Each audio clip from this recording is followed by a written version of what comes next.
Salut chers amis, démocrates africains, les amis du monde entier, nous tenons à vous souhaiter une bonne soirée. Nous sommes dans la nuit du 20 février 2019, nous sommes ici à Toronto au Canada. Ça a été une longue journée, il est question que nous partageons un peu les quelques informations que nous avons. Toujours dans notre façon de faire les choses, nous allons toujours aller dans la profondeur de notre façon de réfléchir en ce qui concerne la situation du Congo-Brazzaville et de l'Afrique centrale d'une manière générale.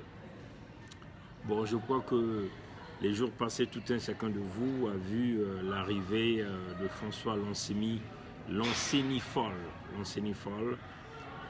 qui est le représentant du secrétaire général des Nations Unies dans la zone d'Afrique centrale. Bon, il est parti au Congo pour rencontrer, soi-disant, la classe politique, pour encourager un dialogue. Bon, plusieurs Congolais sont montés toujours dans les médias sociaux, plusieurs Congolais se sont mis à parler de cette affaire. La télé Congo a pris la relève.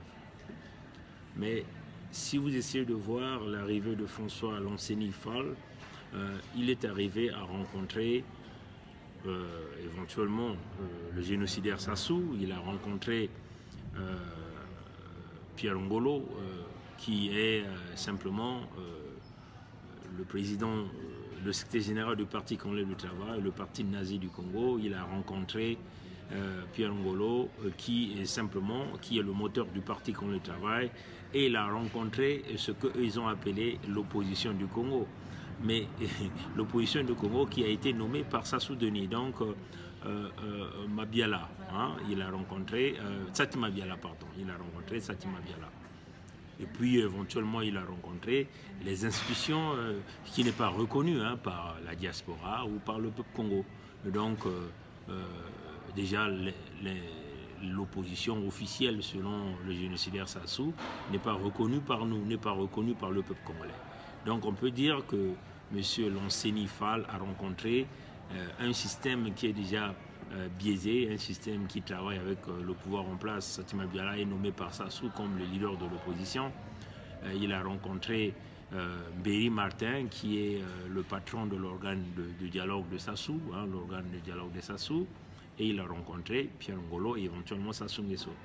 Donc, bon, l'opposition modérée que les gens considèrent au Congo, éventuellement les autres partis d'opposition, comme les gens IDC Focard, Alliance Jean-Marie Michel Mokoko.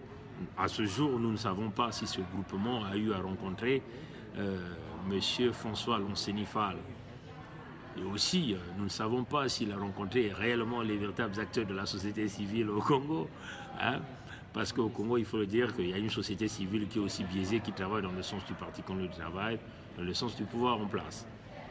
Mais, chers amis, nous voulons rapidement vous parler d'une bibliographie rapide de François Lonsenifol.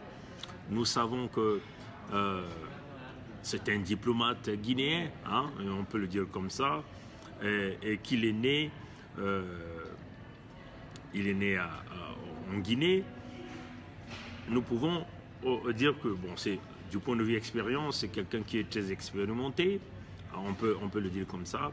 Il est né en 1949 à Dabola, donc en Guinée.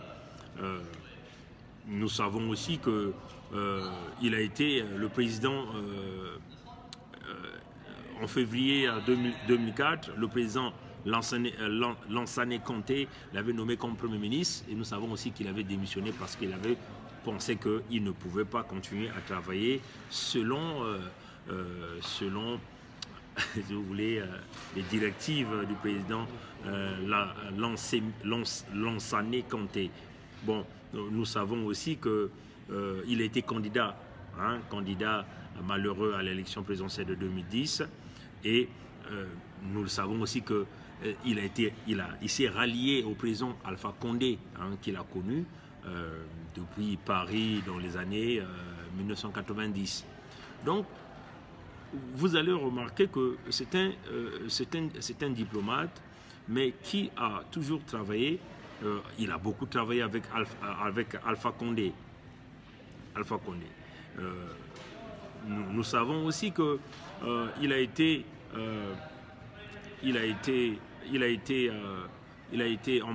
nommé ambassadeur de la Guinée aux Nations Unies entre les années, je vais simplement aller retrouver la date, voilà.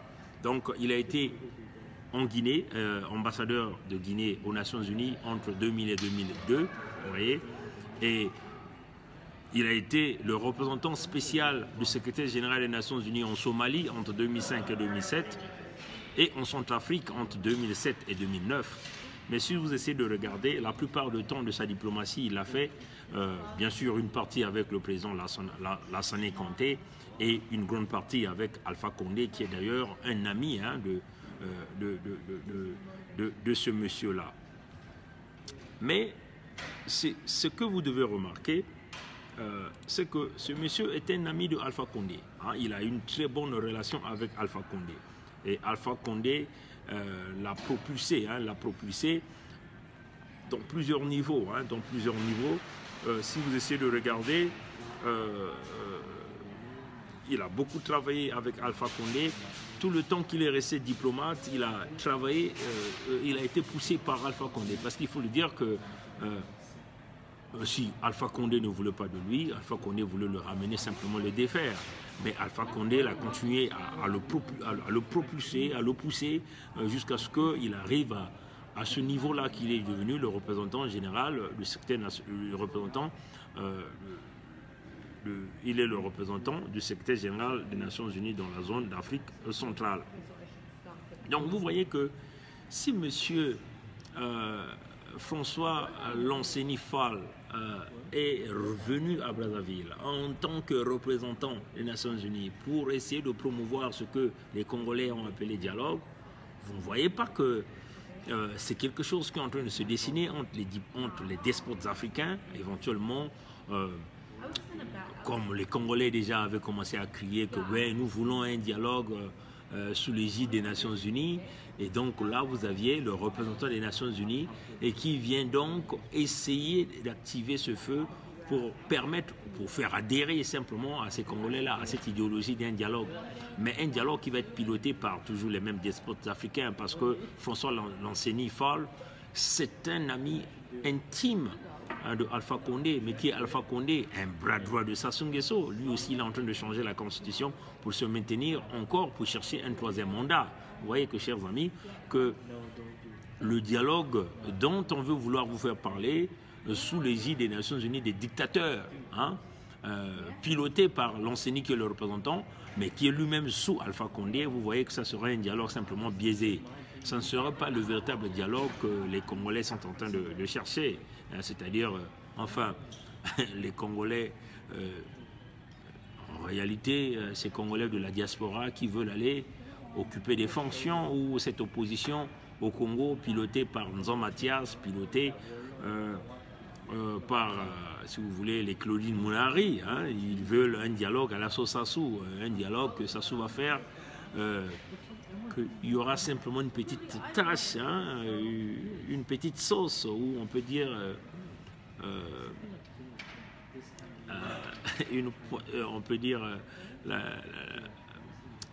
des ingrédients Nations Unies, hein, les ingrédients Nations Unies dans le dialogue Sassou. Si c'est l'ingrédient Nations Unies piloté par François Lanseni Fall, chers amis, ça ne va rien aboutir, hein, ça va simplement aller légitimer le parti contre le travail, légitimer le PCT, continuer à donner le pouvoir à la famille Sassou, simplement niquer le peuple congolais, hein, c'est ce que nous sommes en train de vouloir dire. Le dialogue sans condition, sans préalable, sous la étiquette entre guillemets Nations Unies, représenté par un ami de Alpha Condé et qui est Lanseni Fall, ça ne va rien aboutir, ça ne va pas mener le Congolais là où les Congolais veulent. Vous savez que vous ne pouvez pas aller dans un dialogue avec Sassou dans ces conditions pareilles, c'est totalement impossible. On vous avait dit les conditions d'un véritable dialogue sérieux dans le pays, il faut d'abord pacifier le pays, c'est-à-dire il faut que nous ayons une force d'interposition. Voilà pourquoi nous demandons à tous ces pays, les amis du Congo, ceux-là qui détiennent véritablement le droit de veto aux Nations Unies, de venir avec une résolution des Nations Unies. Parce que si c'est une résolution des Nations Unies qui vient avec cette affaire de dialogue, vous verrez qu'il y aura du sérieux. Mais si ce n'est pas une résolution, si ce n'est que des arrangements pilotés par François Loncenifal, qui est lui-même couronné par Alpha Condé qui est un ami intime du criminel du reptilien Sassou, vous voyez que vous irez nulle part avec ça. Hein?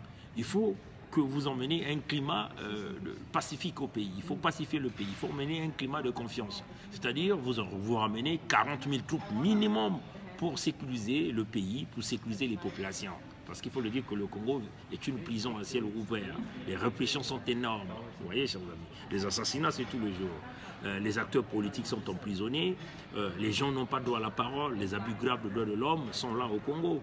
Donc vous ne pouvez pas aller faire un dialogue dans le cercle Sassou, dans l'enclos du loup, là où il y a des vipères, là où il y a des cobras, là où il y a des, on peut dire simplement des lions pour dévorer, ou des crocodiles pour dévorer les Congolais les plus faibles. C'est totalement impossible. Donc vous voyez que si déjà François Lonsemi vient au Congo pour rencontrer les institutions de Sassou Denis, alors là, ça pose un problème. Parce que les institutions qu'il a rencontrées, il a rencontré Pierre Ngolo, qui est le leader du Sénat de Sassou, qui est aussi le patron du parti congolais du travail, on peut dire secrétaire général, celui qui représente le parti nazi, le parti qui a confisqué les richesses, qui a confisqué le pouvoir au Congo, le parti qui joue au grand muscle au Congo. Il a rencontré Sassou Denis, qui est le roi de la criminalité au Congo, le roi du pillage, l'homme qui organise toute la magouille au Congo. Et donc, il a aussi rencontré l'opposition entre guillemets officielle selon le régime de Sassou, donc Satima Biala qui a été nommé. Mais qui est Satima Biala? Satima Biala, c'est simplement un pantin de pouvoir en place, vous voyez, chers amis. Et il a rencontré qui? Mbéry Martin. Donc vous voyez que toutes ces institutions de Sassou qu'il a rencontrées, ça ne représente pas en réalité la classe, le peuple congolais d'une manière générale. Donc vous voyez que si vous vous engagez à un dialogue de cette façon, avec une petite couleur Nations Unies, pilotée par François Loncenifal, ça va amener nulle part le peuple congolais. Vous allez continuer à tourner en rond, vous allez continuer à conserver ces mêmes gens-là au pouvoir au Congo, et le pays ne va jamais avancer. Ils vont continuer à amasser de l'argent, ils vont jamais développer le pays, ils vont continuer à s'enrichir et piétiner tout le peuple congolais. Alors, nous, ce que nous avons dit pour les Congolais qui veulent suivre le chemin du dialogue, nous leur avons fait cette proposition, on leur avait dit, vous aviez quelques possibilités. La possibilité, c'est d'abord lutter, que vous ayez une force d'interposition au Congo, donc les 40 000 troupes minimum que nous demandons, les forces des Nations Unies, qui doivent venir s'installer au Congo pour pacifier. Ça sera une force d'interposition, parce que nous savons qu'il y a un clan qui est lourdement armé, et puis vous avez l'autre clan qui est le peuple, et le peuple qui représente la majorité, qui est piétiné par les 1, même pas les 1%, les 0,00 quelques pourcents du Congo. Donc vous voyez qu'une bande des gens qui ont confisqué les richesses du Congo, qui ont confisqué la gouvernance du pays, et les gens qui sont dans le flou, dans la mafia, dans la criminalité, ça ne peut pas marcher. Vous voyez, chers amis. Donc, il va falloir que vous emmeniez une force d'interposition qui sera là, au milieu, vous voyez, pour ramener la sécurité au pays, pour rassurer les populations.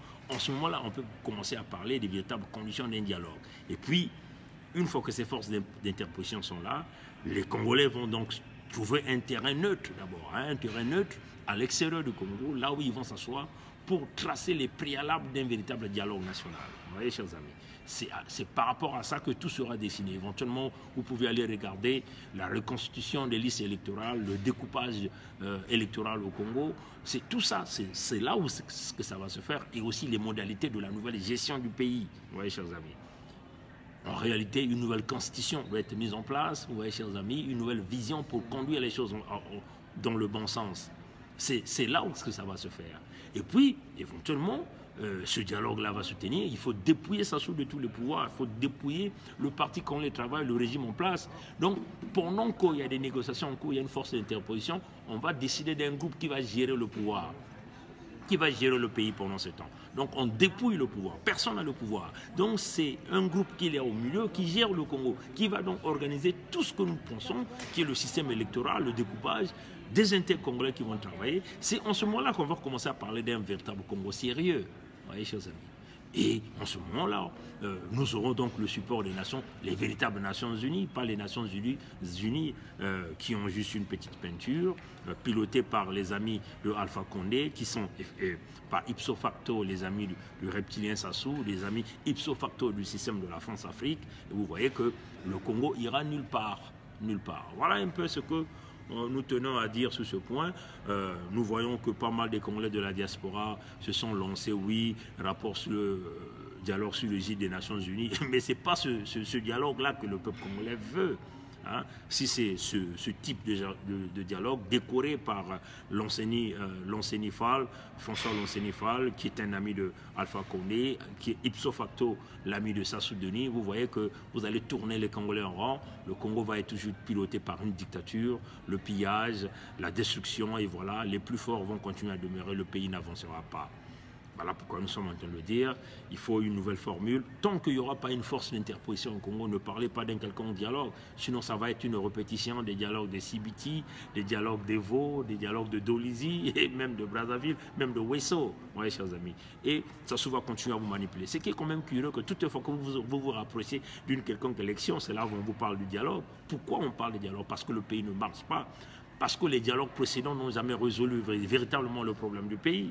Donc il faut que les gens soient sérieux. Il faut que ces leaders politiques d'opposition qui viennent nous crier, qui ont piloté le pays, qui ont mené le pays à la déroute, il faut que les gens soient forcément sérieux.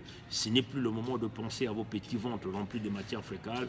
C'est le moment véritablement de pouvoir conduire le pays. Voilà, de conduire le pays vers une nouvelle direction. Voilà pourquoi nous demandons au peuple congolais d'être vigilant et d'être sérieux, pour de ne pas rentrer dans ce piège qu'on veut vouloir dire oui, il y a les Nations Unies. Non, ce ne sont pas les véritables Nations Unies. C'est une Nations Unies, il faut une Nations Unies pilotée par le système de la France-Afrique, parce qu'il faut protéger les reptiliens, ceux-là qui sont derrière la couverture et la protection du franc CFA. Donc voilà pourquoi vous voyez qu'ils vont tout faire pour vous faire avaler des pilules, qui va donc toujours chercher à vouloir protéger le régime Sassou. Nous savons déjà avec ce qui se manigance, on parle de 2021, le fils de Sassou serait candidat, ça c'est déjà fait, chers amis. Et donc, les mêmes voleurs vont continuer à demeurer et il n'y aura pas d'avancement du pays. Donc il faut anticiper 2021. Pour nous, il faut anticiper 2021. Il faut que nous nous tournons du côté, certainement du côté anglophone, où les gens essaient de regarder, essaient de faire avancer les pays en promotant une véritable démocratie, entre guillemets, démocratie, et puis éventuellement les économies, pour soutenir les économies. Ceux qui sont là ont échoué sur tout le plan, vous ne pouvez plus compter sur eux. Donc il faut que nous puissions avancer, réellement avancer. La seule façon il faut écarter Sassou, il faut écarter le PCT, il faut écarter tous ceux-là qui ont occupé des fonctions dans ce pays, ceux-là qui ont mené le pays vers l'hécatombe, les abîmes de l'enfer. Voilà. Je vais rapidement brosser quelque chose, chers amis. Mais nous reviendrons sur ça sur notre direct de dimanche. Le procès au Kombi Salissa. Bon, nous avons tous vu plusieurs révélations dans ce procès. Le grand Cobra qui est en train de se faire juger. Et chers amis, nous, on vous le dit, nous, on n'aura jamais de compassion pour les criminels. Ceux-là qui ont pris des armes pour défaire la démocratie au Congo. Ceux-là qui ont pris des armes aujourd'hui pour nous chasser hors du Congo, parce qu'il faut le dire que si aujourd'hui nous sommes à l'extérieur du Congo, c'est parce qu'il y a eu des gens qui ont eu de mauvaises intentions pour se maintenir au pouvoir. Le procès au Kombi, franchement, si vous êtes en train de suivre ce procès, vous aurez la compassion pour Okombi, mais nous on n'aura jamais la compassion pour Okombi. Même en suivant son procès, vous vous rendez compte que c'était franchement des véritables fous qui se sont simplement décidés de détruire les véritables institutions que le pays avait mis en place. Oui, chers amis. Okombi l'a dit clairement que Sassou c'est son mentor. Sassou c'est son mentor. Mais si tu as un mentor comme Sassou, franchement, ça pose véritablement un problème. Quand tu le déclares, Sassou c'est son mentor. Et vous voyez même dans le procès, il y a le respect qui est là pour Sassou. Non, franchement, chers amis, nous, on reviendra là-dessus le dimanche prochain. Nous savons que nous allons nous faire fustiger. Nous avons beaucoup de respect encore pour le général Mokoko, parce que nous n'avons pas entendu ce genre de choses sur Mokoko, quand même que Mokoko était aussi partenaire de Sassou. Mais franchement, ce que j'ai entendu dans la bouche de Okombi, pour dire que il fallait sauver le pays parce que les Souba voulaient détruire. Donc il fallait sauver le pouvoir, sauver le pays. Sauver le pays sur quoi? Par un coup d'État? Non, chers amis, nous sommes contre ceux-là qui ont mis le pays en déroute. La conséquence de ce que Okombi a fait en supportant Sassou, en battant la poitrine lors de son procès, qu'il était véritablement l'homme qui était derrière Sassou, même dans les moments difficiles, accompagner Sassou jusqu'à briser le pays. Aujourd'hui, nous sommes victimes de ce que les Okombi ont fait pour ramener un monstre au pouvoir. Alors, chers amis, par ce procès, nous avons appris plusieurs choses. En tout cas, pour les gens de Okombi, je suis très désolé. Nous ne sommes pas là pour supporter des criminels, des gens qui ont tenu des armes pour briser le Congo, hypothéquer l'avenir des familles, l'avenir de la jeunesse en emmenant un monstre au pouvoir. Non, chers amis, nous allons revenir en long et en large sur ça et nous avons des choses à dire sur Okombi Salissa. Mais ne soyez pas surpris, hein, parce que c'est ça le rôle de Sassou. Hein.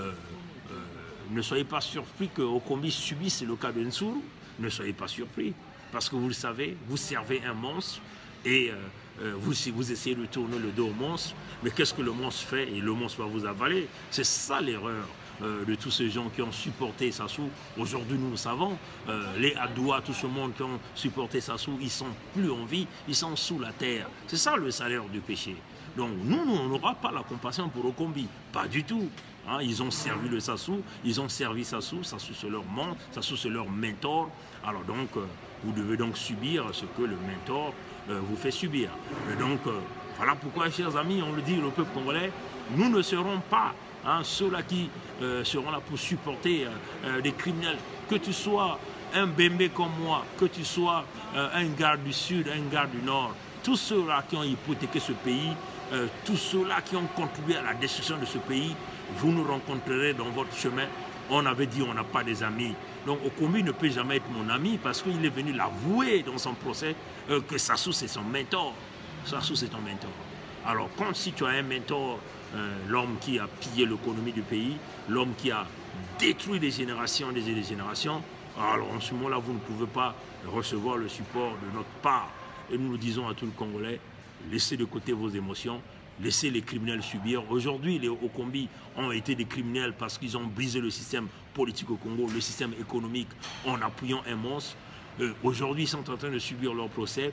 On le dira aussi, Sassou aussi, son tour arrivera pour subir son procès. Et nous, on n'aura pas d'émotion sur ça. En revenant en long et en large sur ça le dimanche prochain. Merci, chers amis démocrates africains. Passez une bonne nuit. Que Dieu nous garde. Que Dieu nous bénisse.